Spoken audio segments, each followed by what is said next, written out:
And that's why America has led the world. And like you said, hopefully it'll continue, and that American dream won't die out for those that are chasing it and those that are maintaining it, like you and myself. And it's really about meritocracy. Meritocracy is in that success that America's, what's that saying about that rising tide raises all boats? That's what America's done. That's why it's so prosperous. That's why it's so great. That's why it's so free. And if we can keep it that way, like you said, we can maintain that. We'll have more stories like yourself in this world. Great stories.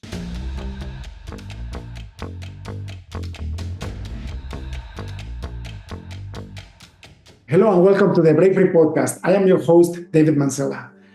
We have opened this venue to shine the light in these last days. It looks like everything is darker in the world. However, we're finding people that are making a huge impact in a positive way. And one of those persons are Spencer. Spencer, welcome to the show. David, thank you. Thank you for having me. The honor is all mine. I appreciate the opportunity to be here on the Break Free podcast with a best-selling author. So thank you for having me. Oh, it's a pleasure. Spencer, for the audience, can you tell me where do you live, your full name, and what do you do for a living? Sure. Spencer Kupferman, that's my name. I live in Bay Harbor Islands. For those of you who know South Florida, it's a small it's two islands put together right off about a half a mile off of Miami Beach, next to Bow Harbor and Surfside, Florida. So it's a beautiful little community, about 5,000 residents here. And like I said, in South Florida. And what I do is I'm the CEO of PKWARE. PKWARE actually, David, just by way of 2-second history here, PKWARE invented you might be familiar with some of your audience might be familiar with the PK zip, the zip file. It's compression software. Our company invented that around 30 years ago. I did not, but the founder and his team at PKWARE invented that zip software, that compression software that's been used all across the world. Today, we've transitioned ourselves into a data protection company. So we protect data, whether it's really from the endpoint all the way to the cloud and anywhere in between, and whether it's on the mainframe or structured data, unstructured data, we don't discriminate. We protect your data, and that's what PKWARE does. Now we still do our world famous zip software, our compression software as well, which is really where we got on the map 30 years ago. But today we're a cybersecurity vendor and making sure that we're protecting your data. I can't believe that I'm talking to CEO of the company that saved my life many times with compression. Because I come from that era, and I don't know if you remember, but we used to have floppy drives. Sure. And when PKZip came around, I'm like, oh wow, I have to use only half of the resources now, right? Because it was all compressed, right? That's right. That's right. I remember when I was a coder, so I was a developer for many years. I remember when you guys opened up your APIs, I was actually writing software that will actually grab data, compress it, and archive it in the database. It was such an amazing time. Yes, now everybody takes it for granted, right? But compression back then was a big deal because data was very expensive. Very big. Absolutely. It sure was. Absolutely. It was a real game changer in the late 80s and early 90s, and it was a real game changer for technology for sure. Let's talk about a little bit where you live, because I love Florida. I mean, I love the sunshine and the water, and I didn't know that it was like two little islands together with 5,000 people living in it. It sounds like a little paradise. I'm very close to Miami, but you're not in Miami. Yeah, so it is. We do refer to it as a paradise. Absolutely, David. It's actually when you're traveling on. So if you head west off of Collins Avenue on 96th Street, if you take a left, if you're heading north up Collins Avenue, took a left off of Collins Avenue onto 96th Street, you would be heading west towards Biscayne Boulevard. We have like those flags around our the village of Bay Harbor Islands that are hanging off the light posts. Many communities and towns across America have them. They have different slogans about their community. For our community in Bay Harbor Islands, it's called the best kept secret at the beach, and so a lot of people don't know about Bay Harbor Islands. I prefer to keep it that way. Now, after this podcast and millions of people watching it, now everybody want to move to Bay Harbor Islands, which is going to jack up the price of my property value. So in my valuation, that's probably a good thing. But it's a beautiful little place. We actually, I am right on Biscayne Bay here, so I could throw a rock into the bay, and it's the bay is like your backyard here. So it's boats and jet skis and the sailing and swimming and whatever you could do on the water. That's what we do here. And it is in Miami. It's in Miami-Dade County. For those of you out there who are familiar with Dade County, Dade County is very spread out. You got South of Miami all the way down to Key Biscayne and the Keys, which many people are familiar with, all the way where we almost border the Fort Lauderdale, so Broward County, Hollywood, Florida area, not Hollywood, California, Hollywood, Florida. Yeah. And so it's a beautiful area. It's a great community. It's a very diverse community, mixed with young, with old, children, small families, big families, just whatever you can think of. So we've got it all here, and I feel blessed to live here. And I just love Florida. I think Florida is a great state to live in, and of course the weather's a bonus. But I think it's overrated that people talk about the sun so hot. In the summer, it's hot everywhere, isn't it? I always thought that was an overrated thing. Oh, you live in so I think people say that just because I think they're jealous. I think they're jealous Right. they don't live in Florida, or they don't visit here enough, or whatever. But I love it anywhere, any time of year. I don't discriminate again. I love it whether it's in July or right now. It's beautiful, and it's a super place to live. I think, Spencer, the heat, it really depends where you are. For example, I much rather be in the weather that you are at, because you have the water right in front. If you feel hot, you take a 20-minute break, you're in the water right away. Yes. Still having 120 degrees down in Las Vegas, for example, or that area, right? So Right. That's horrible, because there is no water. It is dry as the desert, right? Yes. For sure. No, for sure. It's nice to be around the water. You can,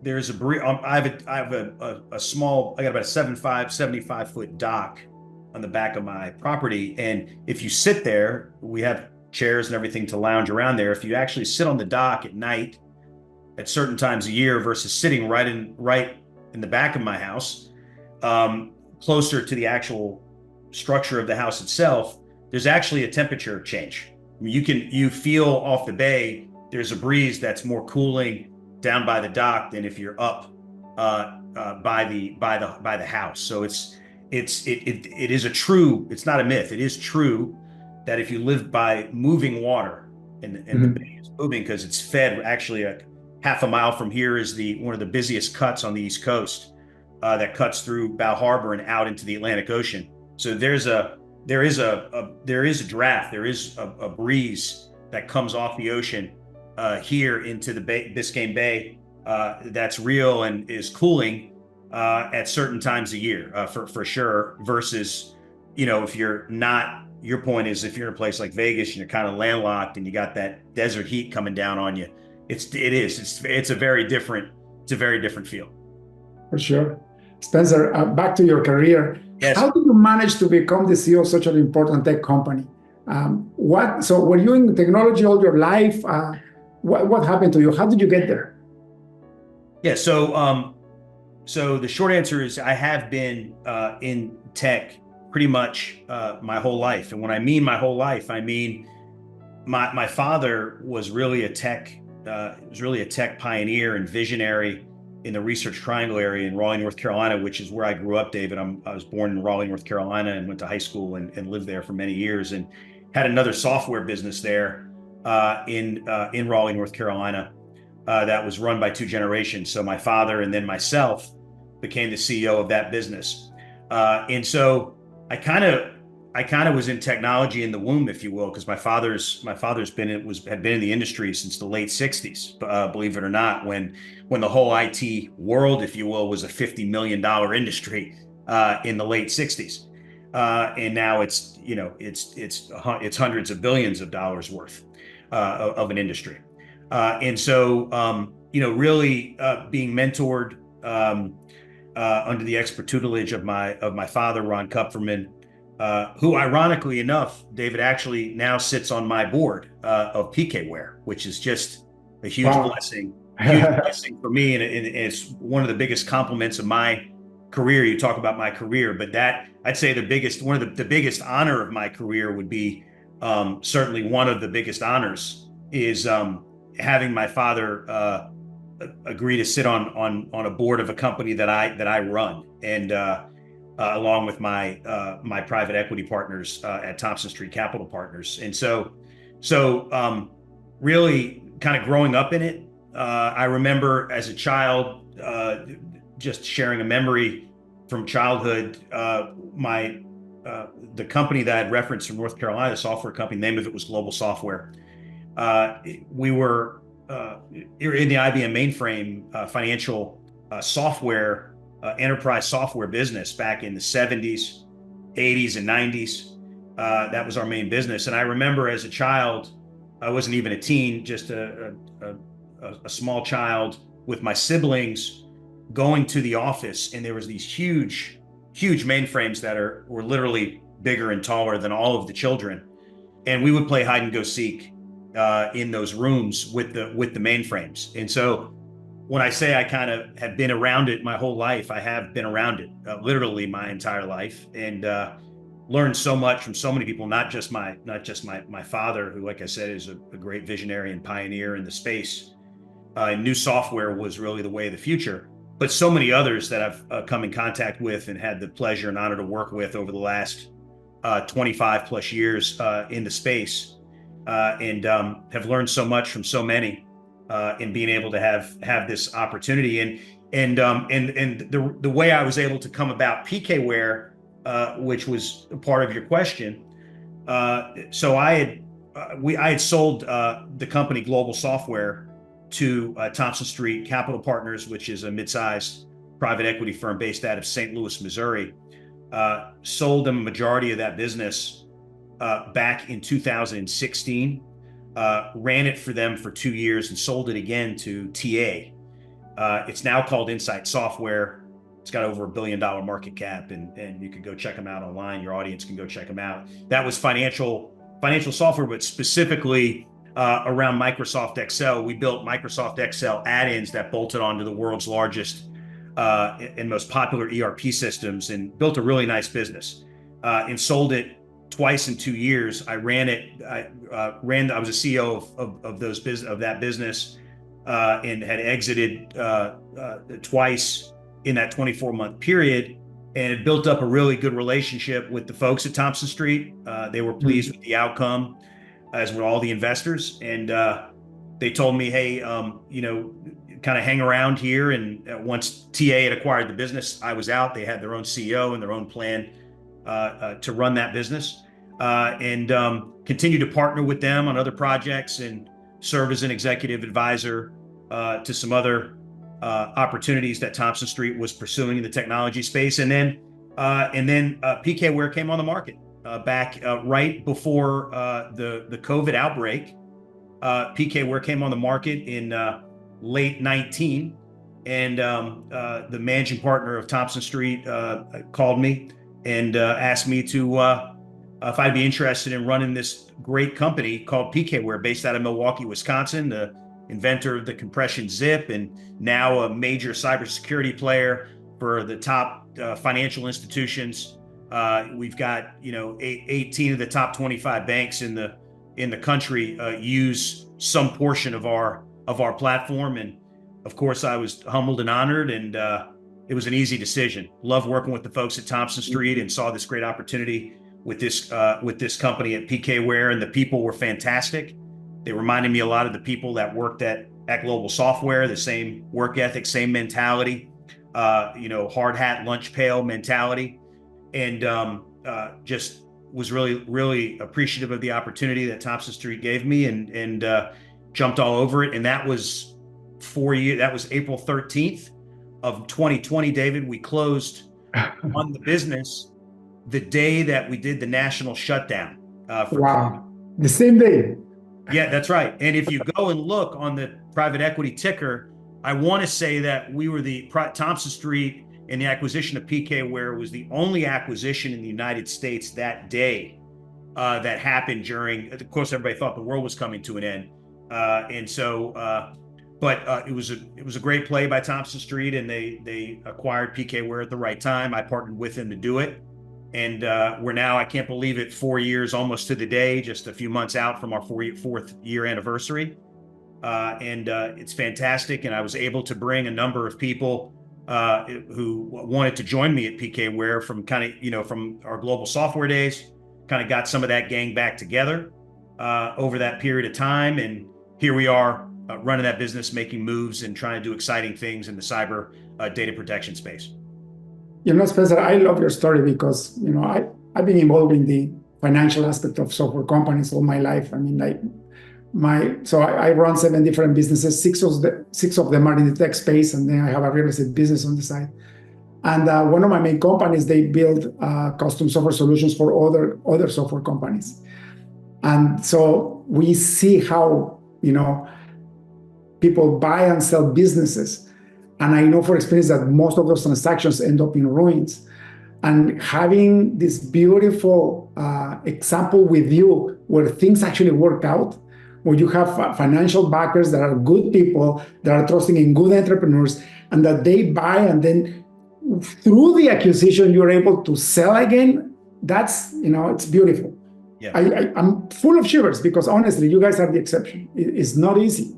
Yes, right? No, it's not. You're exactly right. And there's a lot of horror stories out there, and you're 100% right. And I actually, when we went into a process with Global Software to sell that business, I think we got interest from 100 different types of a combination of strategic buyers and private equity type buyers. And it narrowed that list down over months and months and months and months and months. This process was, we were really meticulous about it and very vigilant because I had, in those days, I was just 40 years old. I was young, had the rest of my, just coming into the prime of my career, and even though I was going to make a little money, I just I can only go to the beach so many days a week and so many hours a day. It's just not exciting to me. And I felt that we could really build something special, and being able to interview a lot of these different private equity firms and have multiple meetings with them. The process was an education in of itself for me, David, and learning about the personalities behind some of those, behind the curtain, so to speak. With Thompson Street, it was a different story. It was everything was very genuine, of course, and I give all that credit to Bob Dunn, who's the managing partner there, and he was one of the first individuals that I met, along with some others who just came across as really genuine and doing what they say, and following through, because that's, as you referenced, that's a sensitive situation. You're kind of selling your baby. Mm-hmm. And if you're going along with it, of course, the next day they could throw you out too. And so I wanted to partner with someone who I could have a future with, even after we would sell Global Software, that there would be a future for me to do other things with this firm. And it's a risk and it's a gamble. And but I fancy myself, I think one of my superpowers, I'm not good at everything, and I know that, but there are things I am good at. And just like yourself, we want to play to our strengths. And mm-hmm. One of my strengths is it's people, and knowing people, building relationships, and being able to read people. I read this one right. And these guys have been fantastic to work with. They've got a great organization there in St. Louis, and they've got some really awesome companies in their portfolio. And of course, for your audience, I hope they'll go out and check them out at tscp.com and check out some of their awesome companies, cutting edge and health and sciences, business services, technology, you name it, across the board. There are a lot of different, very interesting businesses and technology and software, et cetera, that they've invested in, that they run. And so it's been a great ride. And I hope even, there's more to come here with different partnerships and different exciting opportunities working with Thompson Street. But I would highly recommend them if you're out there in this audience and you're thinking about selling your business and it's a profitable business and you're in technology. I don't know about others, but I know about them and can certainly vouch for the quality of the human beings that run that organization. Beautiful. No, it's great, Spencer. Thank you so much. Because they have all this bad reputation that most of them are sharks and want to eat your lunch, right? They are. Most of them are sharks, and they want to eat your lunch, and they want to take advantage. And David, it's worth noting, we had been a family-owned business for 2 generations, so we had no institutional money, we had no debt, and we didn't have to sell our business. We're very profitable and doing great, and could have kept going. And I felt that I needed even more of a challenge than I had. I was at a point where I saw some opportunities, some acquisition opportunities, and wanted to expand and grow. And my father was at the end, at the end of that type of run for him. He wanted to cash his chips in and do other things. And I respected that. And we agreed that the best way to have your cake and eat it too was to partner with a private equity firm where you could be the platform, you could be the star of the show, your product, yourself, your management team, and you can roll over some of those funds and get a second bite of the apple, which was exciting. And to learn from guys like Bob and his team was a tremendous opportunity. Like I said, it was a real PhD. I mean, for sure, to work with so closely with this private equity firm. And like I said, the genuineness and they play to their strengths too. They're not software operators, and so I think that's where a lot of these firms get in trouble, where they're a little overbearing. They start thinking they should run your business and jump in there and run your business, and having not grown up in that and maybe not having the experience in operating actual technology companies, software companies like yourself or like me, some of those folks are missing a few of the finer points, and that could be dangerous. And I think there is firms that do that, and I think they're out of school when they do that, and that's not what Thompson Street does. They like to partner with management teams, folks like myself and others who have done this for a living. It's all we do. We live, eat, breathe operating software businesses, and they provide the support and advice and mentoring and all along the journey. And sometimes their ideas are game-changing, awesome ideas. Sometimes their ideas, aren't things that we should be implementing. And it's a nice give and take relationship, and there's great feedback both ways. And like I said, I just appreciate all of the insight that I've gotten working with them and continue to. So it's like I said, those of you who are out there and are interested in maybe going into a process, and you're a profitable technology business, Thompson Street's a great address for sure. Spencer, you mentioned at the beginning that you could only go to the beach so many times, right? You can only have fun so many times. Yeah. I remember when I had my goal of becoming financially independent.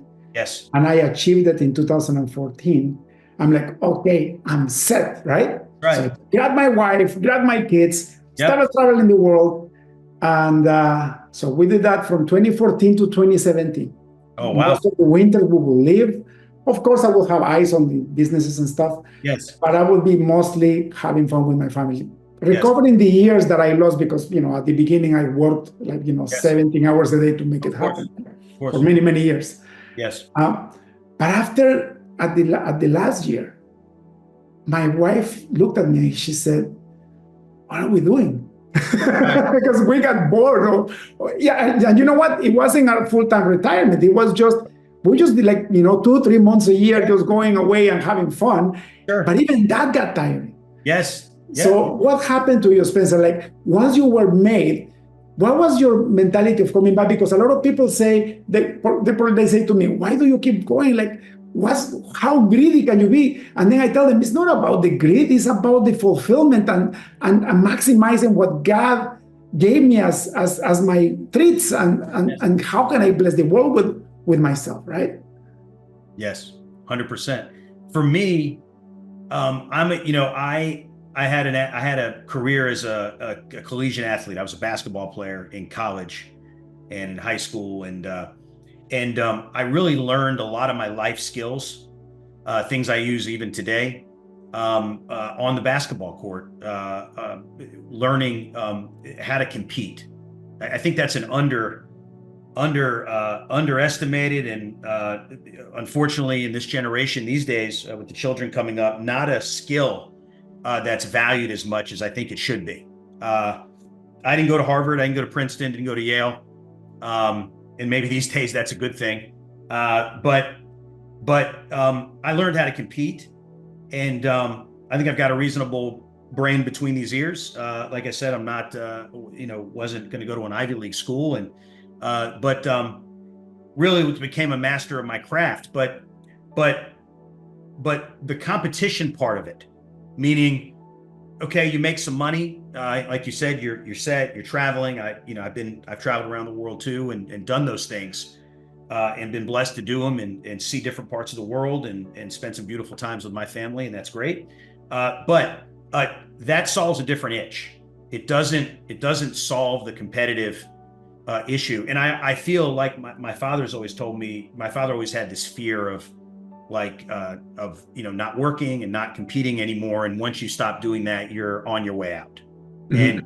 And so I don't know if I'll ever stop competing. I'll have to find something to compete with. And when you're in business, I apply a lot of the things that I learned uh, on a 94-foot wooden court. A lot of the principles of teamwork, of execution, of accountability, that you have to take when you're on a team. And I was a point guard on a basketball team, and that takes a lot of responsibility. Not only got to know your position, you got to know all the other four players' position, and you have to meet the expectations of what the coach is telling you. You have to execute. It's just like being a CEO. And so to not have that outlet and be able to find a competitive uh, uh, uh, uh, uh, situation to thrust myself into, you probably wouldn't want to be around me. I certainly know my wife wouldn't want to be. It was well, and I'm serious. And there was a brief moment between, I want to say, June 2018, we had exited Global Software the second time, and so, like I said, sold it to TA Associates, a private equity, Boston-based private equity firm, and we sold it, and then I was, had some free time for about 12 to 18 months, and and it just, the first 3 months were great. Obviously, that was probably fun. And I think after that, I kind of find myself searching for that competitive drive, and for that competitive situation. Rather, the drive was there, but the situation wasn't there. And like I said, thankfully, to the folks at Thompson Street, they were able to find this great business and had selected me to try to run it for them. And so, yeah, I don't know if I'll ever just totally hang up the cleats, so to speak, or the sneakers, or whatever the terminology is there. I love being in the mix, but I tell you what it is every day, David, probably similar for you. For me, the technology doesn't get me going as much. I'm not a technologist in the sense, I didn't go to school to study computer science, and wasn't a techie at heart. It's the people. I love the teams and the people, and watching other people succeed, and leading them to that point where they're accomplishing things maybe they thought they couldn't, but just pushing them a little bit. And like a CEO or a coach or a point guard on a basketball court, putting people in positions to succeed as opposed to putting them in positions to fail. And I feel I'm pretty good at that. I've proven I'm pretty good at that over the years, and know my strengths. I play to those, stay away from my weaknesses. And that's been a pretty good recipe for me. And as long as I can stay in that spot, I'm a competitor at heart, so I love to win, but I hate to lose more than I love to win. And so that's what keeps me waking up every day is the fear of losing, and losing for my people. I want to make sure they win and they get what's rightfully theirs, that they deserve, because they work their butts off. And that's at this point in my career. That if you'd asked me that question 10 years ago, I'd given you probably a little bit of a different answer. At this stage of my career, that's why I play the game. Yeah, that's what I find is very common, especially with people that are achieving the level of success that you and I have done, and we're around the same age. It becomes about the people. I was in love with technology all my life. I mean, I started writing software when I was 16 years old. But then after a while, after you learn to manage companies, you learn to build teams, you start quickly realizing that everything is in the culture. And the culture, what it means is, how do you treat each other? How do you leverage each other? How do you protect the team? And how do you fight together? And this is one of the things that I love about the free world. When I say the free world, we live in North America, and it's probably the freest region of the world that you can live in.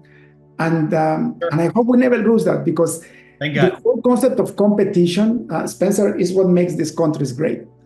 Yes. Because it's a healthy competition. We are not fighting to kill each other. We're fighting to be better at something. That's right. And the market, because it's a free market, it's like, they call it the invisible hand of God, right? The market benefits he who gets better at their own craft. But that's not only with their products and services, around their people, their culture, and how they treat their clients. Because at the end of the day, it's all about the people, isn't it? That's it.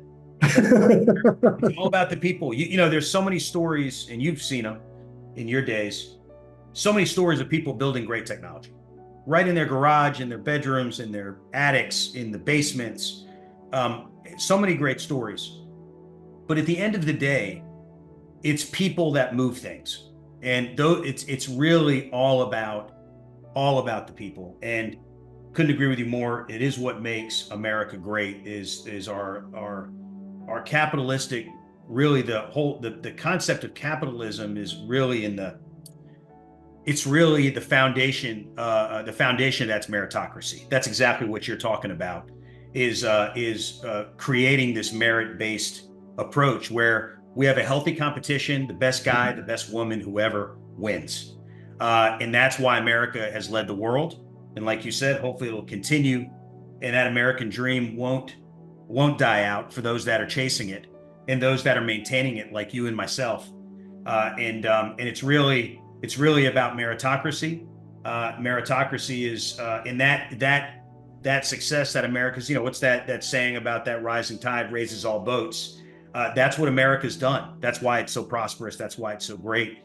That's why it's so free. And if we can keep it that way, like you said, we can maintain that. We'll have more stories like yourself in this world. Great stories, great stories of people who took advantage of their freedom in, like you mentioned, North America, to make great entrepreneurial stories for the next generation to be inspired by. And I hope that's what we continue to maintain here.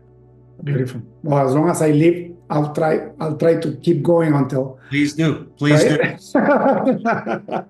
Until I can more. What did you do right after high school?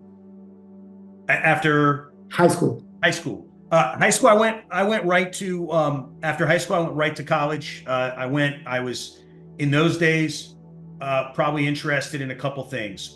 Certainly, basketball was a big passion of mine as a 17, 18-year-old kid, growing up in an era of Michael Jordan and Larry Bird, Magic Johnson, and growing up here in North Carolina, Michael Jordan, going to college 20 minutes from my house, watching him play in college, and other greats in that area of the country.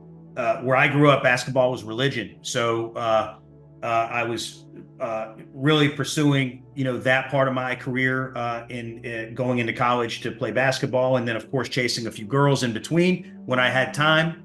And then I was focusing on my studies, which now that I reflect on that journey, I agree that I think most 18-year-olds maybe aren't prepared to take on the responsibility of college, to take full advantage of some of the opportunities that are available to them. And I might as well have been one of those, because certainly my earlier years in college differed greatly from my last years in college as far as my focus when the real world was getting closer to me, starting to realize what I really needed to focus on. And so it ended up working out for me. But, the reality is I go into college and I'm studying kinesiology, the study of kinetics and the body in motion, and ended up, being a tech executive. So you go figure if I really knew what I wanted to do when I went into college. The reality was I didn't. Other than I wanted to put a round orange piece of leather into an iron hoop about 10 feet high, and have people watch me do it, which I thought was pretty cool. I think, like I said, hindsight's always 2020. If I look back, who knows, maybe I would have done something between that 18 to 20 year time period right after college, maybe gotten more maturity around what I really wanted to be when I grow up. And even to this day, I had lunch with my father today, David, and even to this day, he still asks me what I want to be when I grow up. And so, That's awesome. I love that mentality, because it's never over, and we have to keep innovating. And I think it's important as entrepreneurs and business people, we have to keep innovating ourselves. We have to keep evolving, because the world's evolving so fast. Certainly, as you know, in technology, how fast. There's one constant. Another thing my father taught me is always one constant in technology, and that's change. And so being able to adapt and always remaking ourselves as entrepreneurs, I think, is important, and not just be stuck and say, well, I did this is how I did it 5 years ago. That's how I should do it now. And I don't, that's not right. We have to, we do have to evolve. But that's kind of what I was doing right after high school. And in the summers, worked in basketball camps, came home and worked for my father in the summers. In those days, we used to ship big mainframe tapes, IBM mainframe, IBM AS400 tapes. So I used to work in packaging, and I would in shipping, and I would pack those tapes up. Then I would work in documentation and get all the stuff in the binders, and get everything organized for customers. So it wasn't a job that I didn't do from the time I was a teenager to the time I was an adult that I had not done in the software business. The only thing I haven't done actually was write a line of code. Never written a line of code. And if you talk to my CTO, he would tell you that we never want Spencer writing a line of code. Not something we want Spencer. That's awesome. It's great because, like you said before, you gotta focus on your skills. That's right. One of the mistakes that we make when we're starting our own companies, or when we start our own careers, is that you think you need to learn everything and be good at everything. And what you're doing is being mediocre at everything and not good at anything.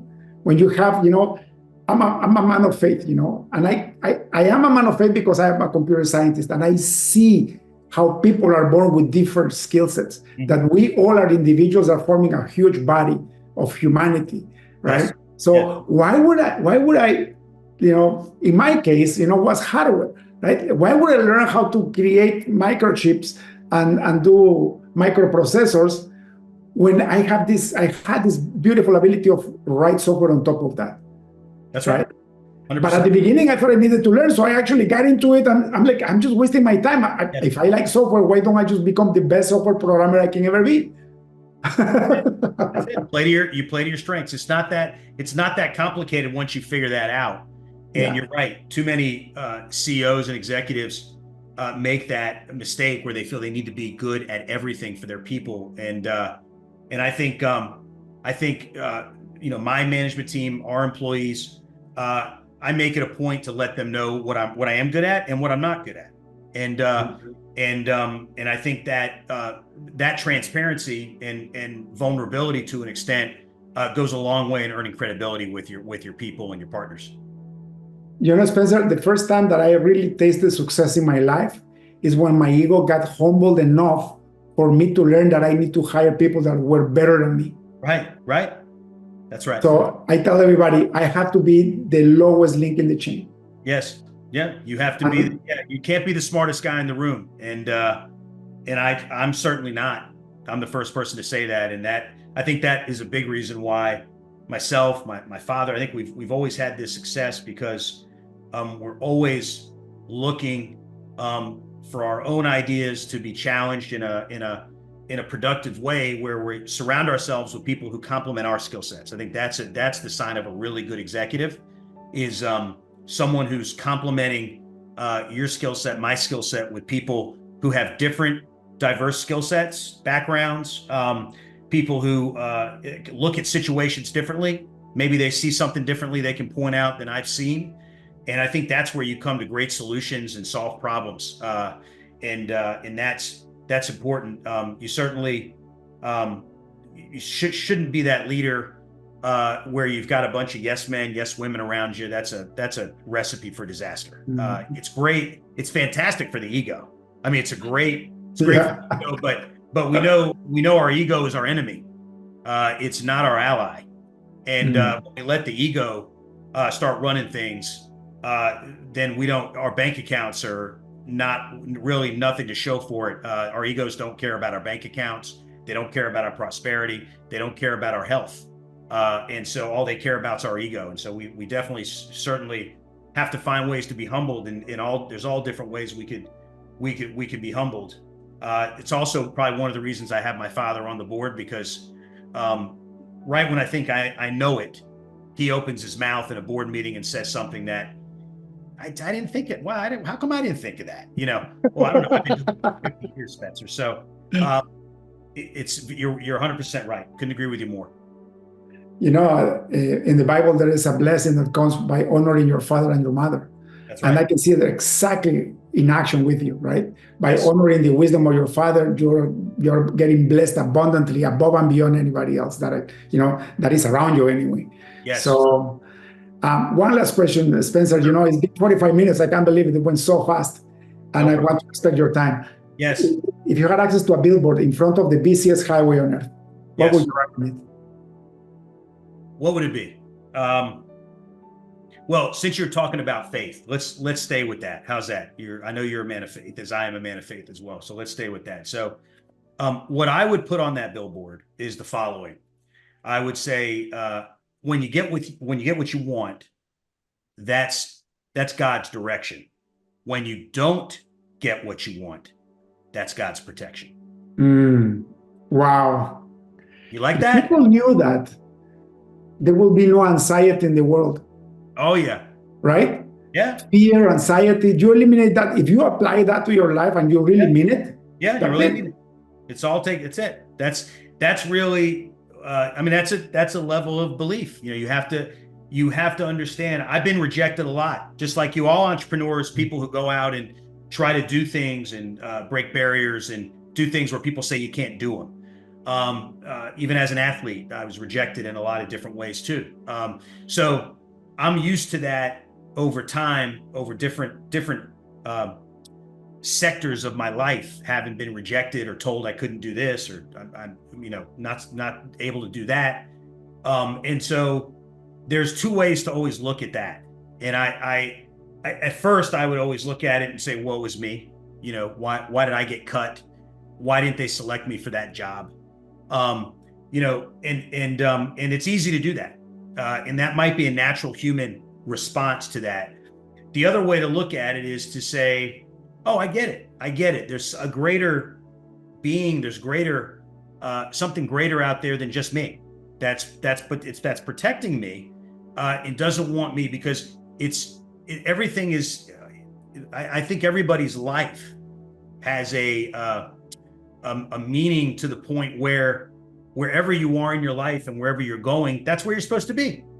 Because like I said, there's a greater being. There's someone out there who's got their hand on a control. You've only got so much influence on that. And that's why it's important. And this might be for the next billboard a mile down that street, David. Yeah. Which would be, it's important as humans and executives and wherever we are in our life and our profession, that we control what we're supposed to control, and what we can't control, we stay far away from. Yeah. Because I find that humans get in trouble. We all get in trouble when we try to control things we can't and we're not meant to control. And that creates, like you said, the stress and the anxiety. And it's really a waste of the limited amount of energy and time you have on this earth. Life is so short and delicate. We really shouldn't be focused on things we can't control.